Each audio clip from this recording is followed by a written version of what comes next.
প্রিয় শিক্ষার্থী বন্ধুরা, তোমরা তোমাদের শিক্ষার সমস্ত তথ্য জানতে এবং সকল সমস্যার সমাধান জানতে এখনই জয়েন করো আমাদের ফেসবুক গ্রুপে। ফেসবুক গ্রুপের লিংক দেওয়া আছে ডিসক্রিপশন বক্সে। স্বাগতম সবাইকে ওয়াইস পয়েন্ট একাডেমিতে। আজকে আমরা ষষ্ঠ শ্রেণীর ডিজিটাল প্রযুক্তি বিষয়ের শিক্ষণ অভিজ্ঞতা 3 এর সেশন নাম্বার 1 নিয়ে আলোচনা করব। তো দেখো, সেশন নাম্বার শিক্ষণ অভিজ্ঞতা 3 এর কাজ হচ্ছে আমাদের বিদ্যালয়ের পত্রিকা, অর্থাৎ তোমাদের প্রত্যেকটা বিদ্যালয়ে কিন্তু এক একটা দিন পত্রিকা তৈরি মানে বার্ষিক পত্রিকা বের করা হয়। সেই বার্ষিক পত্রিকায় তোমাদের বিভিন্ন ধরনের লেখা, ছড়া, কবিতা, কুইজ, তারপরে বিভিন্ন ধরনের বৈজ্ঞানিক এক্সপেরিমেন্টের কথা, সেগুলো এই জায়গায় লেখা থাকে। সো এইটা হচ্ছে অর্থাৎ এখানে আমরা শিখবো যে একটা পত্রিকা, বৈজ্ঞানিক পত্রিকা অথবা ম্যাগাজিন কিভাবে তৈরি করতে হয়। এই শিক্ষণ অভিজ্ঞতাটিতে আমরা একটি বিদ্যালয়ের পত্রিকা বানাবো। বিদ্যালয় পত্রিকা বানানোর জন্য আমরা কয়েকটি দলে ভাগ হব এবং প্রতিটি দল কিছু বিষয় নির্বাচন করব। নির্ধারিত বিষয়ে বাসা থেকে একটি প্রতিবেদন শ্রেণীতে লিখে নিয়ে আসব এবং এই প্রতিবেদনটি ভালো করে পর্যালোচনা করে কিছু খেলার মাধ্যমে, কিছু ছোট ছোট মজার কাজ করার মাধ্যমে আমরা বিদ্যালয় পত্রিকাটি বানাবো। এর পাশাপাশি বিদ্যালয় পত্রিকাটি বানানোর সময় আমরা যদি অন্য কারো লেখা, গান, কবিতা, ছবি ইত্যাদি ব্যবহার করি, তাহলে তার নাম ব্যবহার করে আমরা আমাদের বিদ্যালয় পত্রিকাটি বানাবো। অর্থাৎ ধরো যে কোনো লেখকের গান বা কোনো লেখকের লেখা অথবা কবিতা বা ছবি, কারো তোলা ছবি, অন্য কারো তোলা ছবি ব্যবহার করতেছো তুমি তোমার পত্রিকাটি তৈরি করতে, তাহলে তুমি কি করবা? অবশ্যই তার নাম সেই জায়গায় উল্লেখ করবা, কারণ এটা একটা কপিরাইটের একটা বিষয়। আমাদের অবশ্যই উচিত যা জিনিস তা ব্যবহারের আগে তার অনুমতি নেওয়া। তার অনুমতি না নিতে পারলে অন্তত ব্যবহারের সময় তার নাম উল্লেখ করা। এটি খুব ভালো একটি কাজ। আমরা কি জানি বিদ্যালয় পত্রিকা কিভাবে তৈরি করতে হয় বা বিদ্যালয় পত্রিকা দেখতে কেমন? আমরা না জানলেও কোনো অসুবিধা নেই। বিদ্যালয় পত্রিকা তৈরির সময় শিক্ষক বিদ্যালয় পত্রিকা কিভাবে বানাতে হয় তার নির্দেশনা দিয়ে দেবেন। এবার আগে দেখে নেওয়া যাক একটি বিদ্যালয় পত্রিকা দেখতে কেমন হয়। উপরের ছবিটি খেয়াল করি, একটি বিদ্যালয় পত্রিকার ছবি, অর্থাৎ এই যে এই ছবিটি, এটির কথা বলা হয়েছে। এই পত্রিকার ভেতরে বিদ্যালয়ের শিক্ষার্থীদের লেখা বিভিন্ন গল্প, কবিতা, কাহিনী ও প্রতিবেদন লেখা থাকে। এরকম একটি সুন্দর বিদ্যালয় পত্রিকা তৈরি করতে হলে শ্রেণী ও বাড়ির কিছু ছোট কাজের মধ্য দিয়ে আমাদের যেতে হবে। তাহলেই আমরা বন্ধুরা মিলে একটি সুন্দর ও নিয়ম নীতি মেনে বিদ্যালয় পত্রিকা তৈরি করতে পারবো। তৈরি হয়ে যাওয়ার পর পত্রিকাটি আমরা সবাই মিলে আমাদের প্রধান শিক্ষক অথবা বিদ্যালয়ের ব্যবস্থাপনা কমিটির সভাপতি অথবা বিদ্যালয়ের পাশের বইয়ের দোকানের মালিককে উপহার হিসেবে দিতে পারি। সেশন নাম্বার 1, খেলা খেলি, প্রতিবেদন লেখি, অর্থাৎ খেলার মাধ্যমে একটি প্রতিবেদন লেখা আর কি। এই বিদ্যালয় পত্রিকা তৈরির প্রথম কাজ হলো একটি প্রতিবেদন তৈরি করা। প্রতিবেদনটি আমাদের খাতায় এক পাতার ভেতরে লিখতে হবে। আমাদের সুবিধার জন্য নির্দেশনাটি এখানে দেওয়া হয়েছে। দেখো এখানে কি প্রতিবেদন কিভাবে তৈরি করতে হয় তার একটি নির্দেশনা দেওয়া আছে। আমাদের 5 থেকে 8 জনের একটি দল তৈরি করতে হবে, যেটা তোমাদের শিক্ষক তোমাদেরকে ক্লাসেই করে দিবে। চাইলে উপহার বানানোর সময় যে দল ছিল সে দলটি আবার একসঙ্গে কাজ করতে পারবে। অর্থাৎ তোমরা যদি শিক্ষণ অভিজ্ঞতা 2 এর কথা মনে থাকে তোমাদের, তাহলে তোমরা অবশ্যই দেখেছো ওখানে কি তোমরা একটা উপহার বানিয়েছিলে এবং একটা দলগতভাবে উপহারটি একজনকে সবার সামনে উপস্থাপন করেছিলে। তাহলে সেই একই দল কিন্তু এইখানে কাজ করতে পারো, সমস্যা নেই। প্রতিটি দল একটি থিম বা বিষয় নির্বাচন করবে। গত সেশনে বা গত শিক্ষণ অভিজ্ঞতায় আমরা জেনেছিলাম যে কন্টেন্ট কি, বিষয়বস্তু কি। ওই ঠিক একই প্রেক্ষাপটে থিম বা বিষয় নির্বাচন করা হচ্ছে যে তুমি কোন বিষয়ে তুমি তোমার প্রতিবেদনটি লিখবা। এই বিষয়ে বা থিমের উপর এক পাতার প্রতিবেদন লিখে নিয়ে আসব।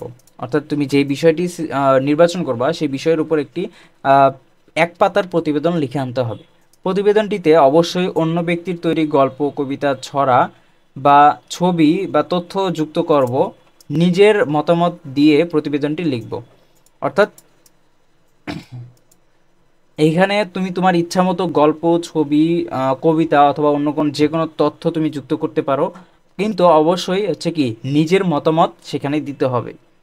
প্রতিবেদনটি তৈরি করতে আমরা পরিবার, প্রতিবেশী, শিক্ষক, বড় শিক্ষার্থী অর্থাৎ তোমাদের পরবর্তী শ্রেণীতে যারা পড়ে বিভিন্ন ডিজিটাল মাধ্যম, ইউনিয়ন রিসোর্স সেন্টার বা যে কোনো উৎস থেকে সহায়তা নিতে পারি। প্রতিবেদনটির একটি নাম বা শিরোনাম দেব। অবশ্যই প্রতিবেদনের একটি নাম বা শিরোনাম দিতে হবে। এরপর দেখো, আমরা নিশ্চয়ই শিক্ষকের নির্দেশনা মেনে প্রতিবেদনটি খাতায় লিখেছি। আমাদের মনে রাখা প্রয়োজন, বিদ্যালয় পত্রিকা তৈরি না হয়ে যাওয়া পর্যন্ত লিখিত প্রতিবেদনটি আমাদের সঙ্গে শ্রেণীতে রাখতে হবে সব সময়। আমাদের তৈরি প্রতিবেদনটির শিরোনাম নিচের ঘরে লিখি। তুমি যেই শিরোনাম নির্বাচন করেছো সেই শিরোনামটা তুমি তোমার এই ঘরটায় লিখবা, যে তুমি কোন বিষয়ে একটা কি পত্রিকা তৈরি করতে চাও, বিদ্যালয় পত্রিকা তৈরি করতে চাও। তো এটা একটু দেখে নেই, এখানে কি ধরনের নাম দিতে পারি। ধরো যে আমি চাই আমার বিদ্যালয় নিয়ে, আমাদের বিদ্যালয় নিয়ে একটা কি পত্রিকা তৈরি করতে, যে আমাদের বিদ্যালয়ে কয়েকটা ছবি সংগ্রহ করে সেখানে আমি বর্ণনা দেবো যে আমাদের বিদ্যালয়টা কেমন, কিভাবে আমাদের বিদ্যালয়ের কার্যক্রম চলে। এই নিয়ে একটা কি পত্রিকা আমি তৈরি করতে চাই। তো আমি কিন্তু এখানে হচ্ছে আমাদের বিদ্যালয়ে লিখে দেব। এরপর দেখো, একটা খেলার এখানে দেওয়া আছে, বাজার বাজার খেলা। এবার শ্রেণীতে একটি মজার খেলা হবে। শ্রেণীতে কি খেলা হবে শিক্ষকের কাছ থেকে জেনে নিতে পারি। খেলাটি আমাদের সবাই মিলে খেলতে হবে। খেলাটি খেলার সময় একে অপরের প্রতি সম্মান রেখে, শৃঙ্খলা বজায় রেখে আমাদের খেলতে হবে। অর্থাৎ তোমাদের শ্রেণী শিক্ষক তোমাদেরকে একটা খেলা দিবে, সেই খেলাটি অবশ্যই তোমাদের প্রত্যেকে সম্মানের সাথে শৃঙ্খলা বজায় রেখে খেলতে হবে। শ্রেণীতে খেলা চলাকালে আমরা যাদের প্রতিবেদনটি দেখেছি তাদের মধ্যে একজনের নাম ও কিছু প্রশ্ন দিয়ে তাদের প্রতিবেদনটি মূল্যায়ন করতে পারি। অর্থাৎ এই খেলার মধ্যে কিভাবে হবে, যে একজন আরেকজনের প্রতিবেদন দেখবে এবং তার প্রতিবেদনের উপর ভিত্তি করে সে কয়েকটি প্রশ্নের উত্তর খুঁজবে, এবং যদি থাকে তাহলে হ্যাঁ, অথবা যদি না থাকে তাহলে নাতে টিক দিবে। নিচের ঘরে প্রশ্নগুলোর উত্তর টিক চিহ্ন দেওয়ার মাধ্যমে আমরা সহপাঠীর প্রতিবেদনটি মূল্যায়ন করতে পারি। যে সহপাঠীর প্রতিবেদন আমরা মূল্যায়ন করলাম, নিচের গোল ঘরে সে সহপাঠীর ছবি লাগাতে পারি বা সহপাঠীর ছবি আঁকতে পারি। অর্থাৎ এইখানে একটা ছবি যুক্ত করতে পারো, অথবা এই জায়গায় হচ্ছে তুমি তোমার হাতে তুমি তোমার সহপাঠীর চিত্র অঙ্কন করতে পারো। তো দেখো প্রশ্নগুলো কি, প্রতিবেদনটিতে সহপাঠী কি তার নাম ব্যবহার করেছে, অর্থাৎ যে প্রতিবেদনটি সহপাঠী লিখেছে সে কি তার নাম ব্যবহার করেছে। যদি ব্যবহার করে তাহলে হ্যাঁতে টিক দিবা, যদি না করে তাহলে নাতে টিক দিবা। অন্য কারো লেখা কবিতা ব্যবহারের সময় সহপাঠী কি ওই ব্যক্তির নাম ব্যবহার করেছে। অর্থাৎ ধর যে আমি আমাদের বিদ্যালয়ে লেখাতে রবীন্দ্রনাথের ছোট একটা অংশ ছড়া লিখে দিলাম, তাহলে যদি আমি সেই ছড়ায় রবীন্দ্রনাথের নাম উল্লেখ করি বা লিখে দেই যে লিখেছেন কে, রবীন্দ্রনাথ, তাহলে কি হবে, আমি হ্যাঁতে টিক দিব। আর যদি না হয় বা না লিখে থাকি তাহলে কি দেবো, নাতে টিক দেবো। অর্থাৎ তোমার বন্ধু যদি এরকম কিছু করে থাকে তাহলে হ্যাঁতে টিক দিবা, আর যদি না করে থাকে তাহলে না। অন্য কারো ক্যামেরায় তোলা ছবি বা আঁকা ছবি ব্যবহারের সময় সহপাঠী কি ওই ব্যক্তির নাম ব্যবহার করেছিল। একই বিষয়, যদি নাম ব্যবহার করে তাহলে হ্যাঁ, আর যদি না ব্যবহার করে তাহলে না। অন্য কারো কাছ থেকে প্রাপ্ত তথ্য ব্যবহারের সময় সহপাঠী কি ব্যক্তি বা প্রতিষ্ঠানের নাম ব্যবহার করেছে।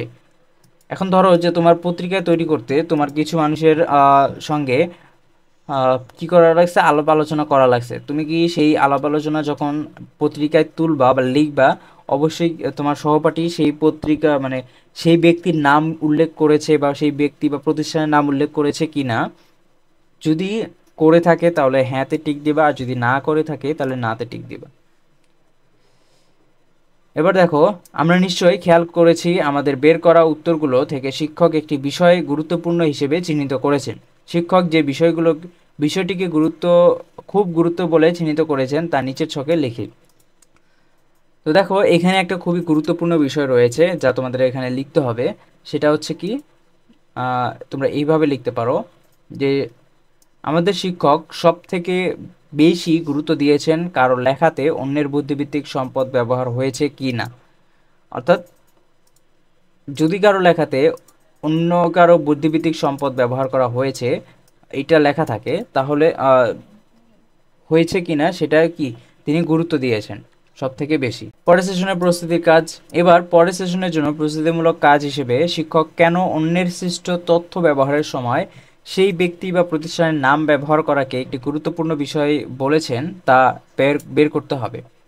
আমরা আমাদের বিদ্যালয়ের শিক্ষক বা ওপরের শ্রেণীর শিক্ষার্থীদের কাছ থেকে সহায়তা নিয়ে এর কারণ খুঁজে বের করতে পারি। নিচের বক্সে আমাদের খুঁজে বের করা কারণগুলি লিখি।